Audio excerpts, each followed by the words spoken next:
అవ్వాలనేది నా కోరిక సార్, అందుకే మిమ్మల్ని కలుద్దాం వచ్చాను. ఇది ఒక్కటే సరిపోదు మిస్టర్ ఆనంద్ సార్. ఒక రా ఏజెంట్ కి ఫస్ట్ స్టేజ్ అయిపోయింది. సెకండ్ స్టేజ్ ఏంటో తెలుసా? ఏం సార్? ఏం లేదు, శత్రువులను మోసం చేసి వాళ్ళ దగ్గర ఉన్న గుట్టును మొత్తం మనం రాబట్టుకోవాలి. అందుకని నువ్వు మోసం నేర్చుకోవాలి తప్ప ఓ ఎదవా రావట్లేదు ఇక్కడికి. ఓ ఎదవ వచ్చాడు. ఇది హీరో రానా గారి కొట్ట. ఇది హీరో రానా గారి కొట్టు కాదండి. ఓహో, గిఫ్ట్ ప్యాకెట్ పడింది కీ మీద. కిరాణా కొట్టు. కిరాణా కొట్ట. ఏం కావాలి? అది డైపర్ ఇవ్వండి సార్. డైపర్ కావాలి. దీపు ఓ డైపర్ తీసుకురా నాన్న. తీసుకో. ఇదిగోండి సార్ డైపర్. తడిగా ఉందండి ఇది. మరి రాత్రి 10 సార్లు పోసాడు. తడిగా లేకపోతే ఎలా ఉంటదండి? చితే చితే. వద్దా ఇది? వద్దు నాకు. కస్టమర్ వచ్చినప్పుడు పిండి ఇవ్వాలని చెప్పాను కదా నీకు. అది కాదండి, నాకు కొత్తది ఇవ్వండి సార్. కొత్తది మా దగ్గర లేదండి, అన్ని వీరికే యూజ్ చేస్తాం. అయితే నాకు అక్కర్లేదు, వాడిని నాకెందుకు? వద్దు కదా. వద్దు. నువ్వు మళ్ళీ రాత్రి వేసుకోరా. బయట ఎండలకు ఎక్కువ ఉన్నాయండి, ఒక బటర్ మిల్క్ ఇవ్వండి. అన్నయ్య గారు ఇదిగోండి వదిన దగ్గర తీసుకుని తిరిగి ఇచ్చేస్తున్నా. ఓకే, 1,00,000 ఉన్నాయా?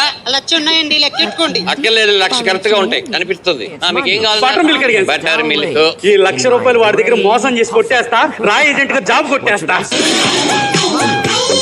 ఇదిగోండి sir butter milk. Thank you sir, thank you. ఇప్పుడు మీరు లోపలికి వెళ్ళారు కదా, అవునండి. ఎవరైనా దొంగ వచ్చి దొంగతనం చేశాడు అనుకో, మీకు ఎలా తెలుస్తుంది సార్? వాళ్ళే వాళ్ళండి, దొంగ వచ్చి దొంగతనం చేస్తాడనే కదా ఇక సీసీ కెమెరా పెట్టించింది. ఏంటి సీసీ కెమెరా ఉందా ఇక్కడ? అవునండి. సార్ నాకు బటర్ మిల్క్ వద్దు, కూల్ డ్రింక్ ఏదన్నా ఇవ్వండి సార్. ఇప్పుడు మీకు కూల్ డ్రింక్ కావాలంతే కదా. కూల్ డ్రింక్ ఇవ్వండి సార్. ఇదిగో సార్, తప్పైపోయింది, క్షమించండి. ఈ డబ్బులు ఇక్కడ పెట్టేస్తున్నా సార్. ఇదిగోండి sir cool drink. Thank you sir. కానీ ఈ సీసీ కెమెరా పెట్టాం కదా సార్, కొన్న ఒక్క రోజు పనిచేసి ఇది ఉన్నా ఒకటే లేని ఒకటి, దీన్ని ఇరిసి పక్కన పడేయాలి. నాకు కూల్ డ్రింక్ వద్దు సార్, బటర్ మిల్క్ కావాలి. కూల్ డ్రింక్ అంటే బటర్ మిల్క్ అంటారు, బటర్ మిల్క్ అంటే బటర్ మిల్క్ కావాలంటే బటర్ మిల్క్ కావాలి సార్. ఓకే,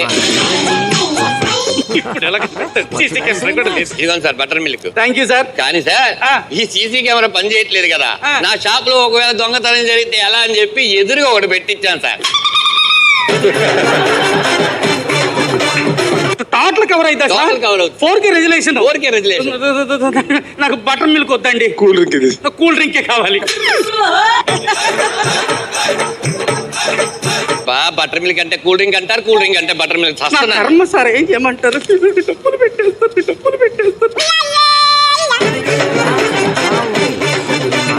ఇదిగో సార్ కూల్ డ్రింక్. కానీ ఆ ఎదురుగా పెట్టిన 3 నెలలు అవుతుంది, ఆడు కనెక్షన్ ఇవ్వడే. కూల్ డ్రింక్ ఇక్కడే ఉంచండి, నాకు బటర్ మిల్క్ ఇదే అని చెప్పాను. పక్కా కదా, పద్దాక అని చెప్పొద్దు. చెప్పాను సార్, అమ్మతోడు. మీరు తేండి సార్, గంటలకి కన్ఫ్యూజ్. ఇదిగోండి sir butter milk. Okay sir. Sir ఇప్పుడు ఇది పని చేయట్లేదనే కదా మనం అది పెట్టాం. అవును, అది పని చేయట్లేదు. కానీ నేను లోపలికి వెళ్ళినప్పుడు ఏదైనా దొంగతనం చేస్తే నాకు ఎలా తెలుస్తుంది సార్? అవును, ఎలా తెలుస్తుంది సార్? మీకు తెలిసే ఛాన్సే లేదు. అందుకనే సార్ ఇదిగోండి ఇన్స్టా లైవ్ పెట్టి లైవ్ కెమెరా పెట్టాను. ఒకవేళ కామెంట్ తో సహా చెప్పేస్తారు సార్ ఇందులో ఎవరెవరు ఏం చేశారు. ఓపెన్ చేసి చూద్దామా సార్? సార్ దాన్ని ఓపెన్ చేసి చూడద్దు సార్. ఏమైంది సార్? మీ దగ్గర నేను ₹1,00,000 కొట్టేసాను సార్, ₹1,00,000 ఇంతకీ ఇది ₹1,00,000 ఎవరు చెప్పారు? ఆవిడ చెప్పింది కదా సార్, 1,00,000 అని. ఆవిడ 1,00,000 అని చెప్పింది. 1,00,000 ఒత్తులయ్యా. నువ్వు మోసం చేయలేకపోతావు, ఇంకా రా ఏజెంట్ ఎలా అవుతాయి? 4 పెగ్గులు రా వేసుకుని పడుకోవడం తప్ప నువ్వు రా ఏజెంట్ అవ్వలేవు.